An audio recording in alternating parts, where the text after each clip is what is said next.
L'heure est grave, mais c'est le moment où il faut plus de responsabilité à tous les niveaux.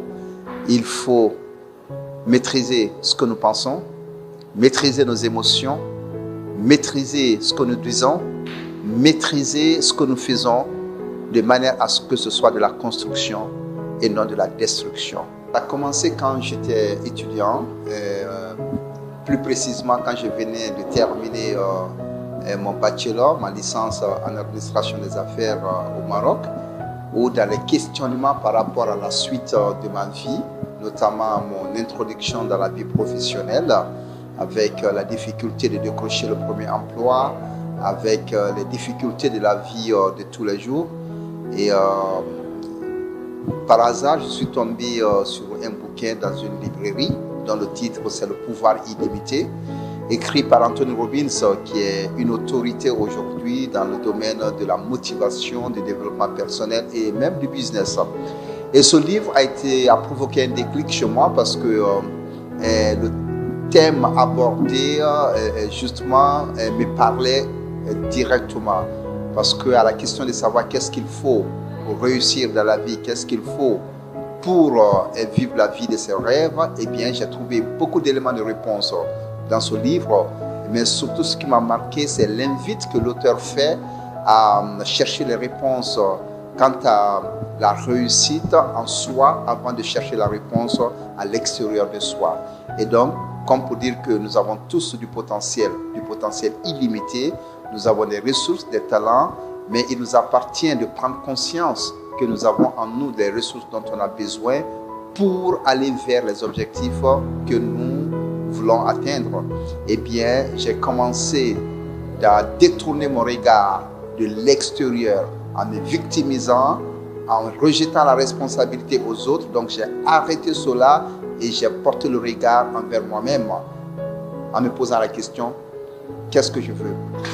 Quel est le sens de mon existence? Quel est le sens que je donne à ma vie? Quels sont mes objectifs? Qu'est-ce qui me tient à cœur? Où je me vois dans les 10, 20, 30, 50 prochaines années?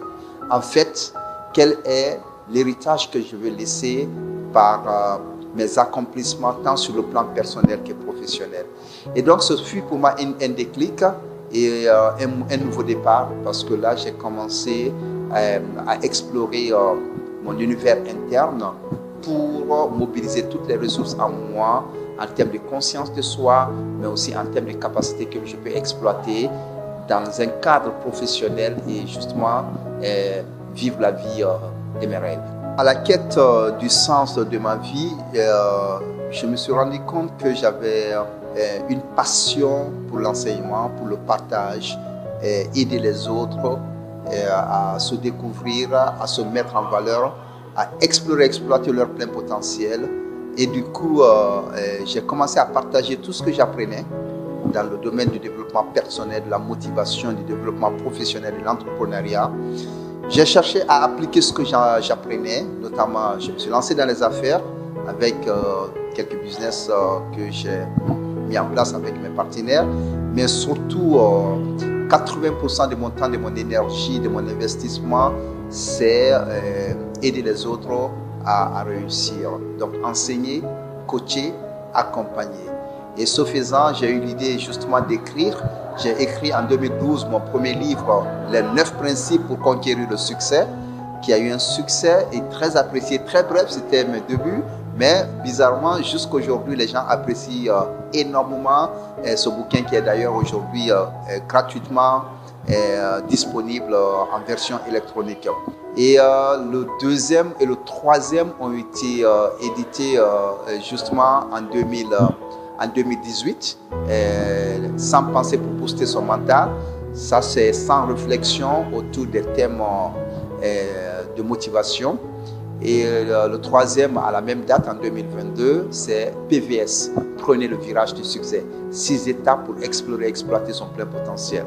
Et en 2022, j'ai amélioré les 2 bouquins que je viens de citer, Les 100 pensées et PVS. J'en ai fait un seul bouquin et en version améliorée. Et je suis à ce niveau pour le moment. Et j'ai d'autres projets d'écriture bien avancés, mais au moment opportun, ce sera public. dans le processus de mon propre développement, donc de mon développement personnel, j'ai appris à travers des mentors qu'il faut vivre pour 3 L. En anglais, live, love and leave a legacy. Live, c'est de vivre sa vie conformément à ses aspirations les plus profondes et pas par rapport à ce que les autres pensent de ce que devrait être ma vie, mais ce que je pense. Pour moi, c'est ça la réussite.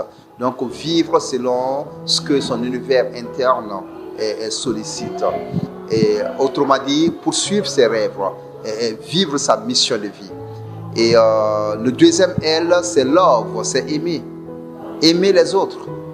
Quand on crée une entreprise, on propose des produits et des services par amour de rendre la vie des autres meilleure. Bien qu'ils vont acheter ce que vous proposez, mais il faudrait que ce soit par amour. Et de l'autre côté, il faut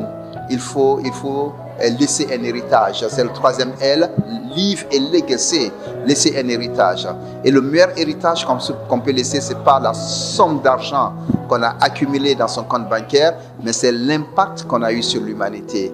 Donc, quand on a reçu des autres, nos familles, les personnes qu'on a eu à côtoyer, nos enseignants, bref, quand on a reçu même de notre pays, et on a la responsabilité de donner aussi et de laisser un héritage. Et je pense que cet esprit m'a amené à m'associer à d'autres personnes qui sont dans la même vision et à mener des initiatives d'impact social. Et notamment, nous avons créé en 2016 la Fondation Afrique Émergente, dont la vocation, c'est éduquer la future génération de leaders du continent africain.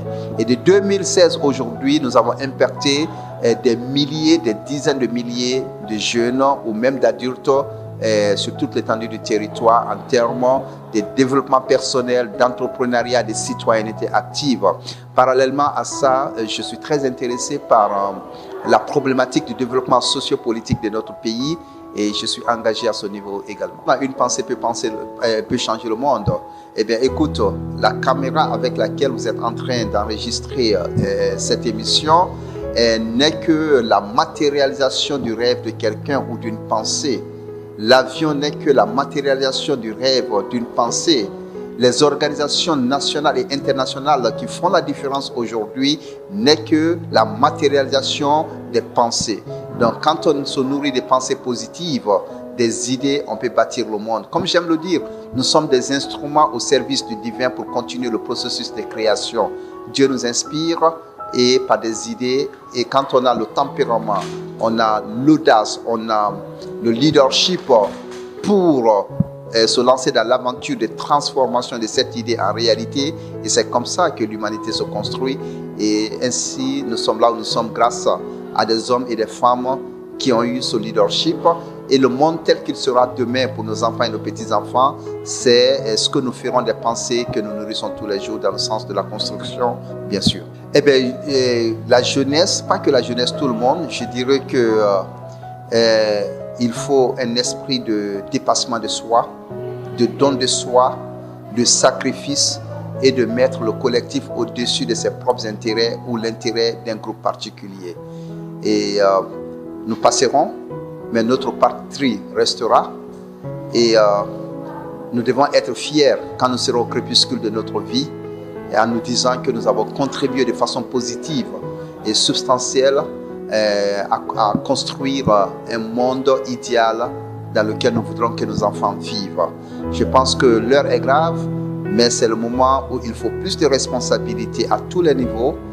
Il faut maîtriser ce que nous pensons, maîtriser nos émotions, maîtriser ce que nous disons, maîtriser ce que nous faisons, de manière à ce que ce soit de la construction et non de la destruction.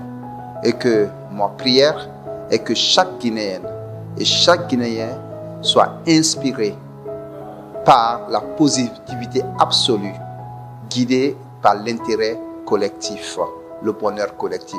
Parce qu'au finish, parce qu'en dernière analyse, le développement collectif, c'est une affaire de tout le monde, mais c'est avant tout une question de responsabilité individuelle.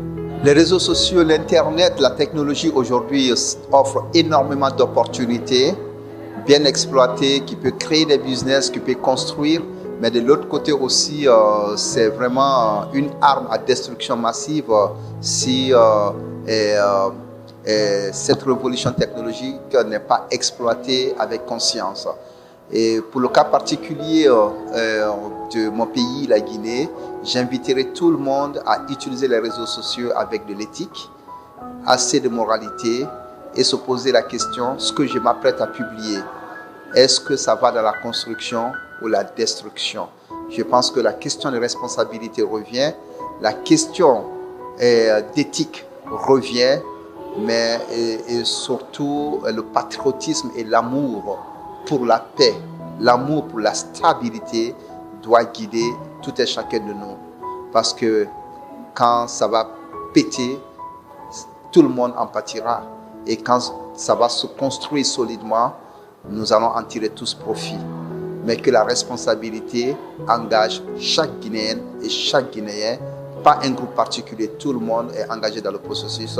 Dirigeants, dirigés, nous devons tous assumer notre part de responsabilité en mettant au-dessus de nous la Guinée, rien que la Guinée et le bonheur du peuple. Pour conquérir le monde extérieur, il faut conquérir d'abord son univers intérieur. Lorsqu'on sait ce qu'on veut, lorsqu'on mobilise ses capacités internes, on les exploite, eh bien, on peut conquérir le monde et réaliser des choses exceptionnelles. Et le bonheur n'a de sens que lorsque ça a de l'impact sur la société dans laquelle on évolue.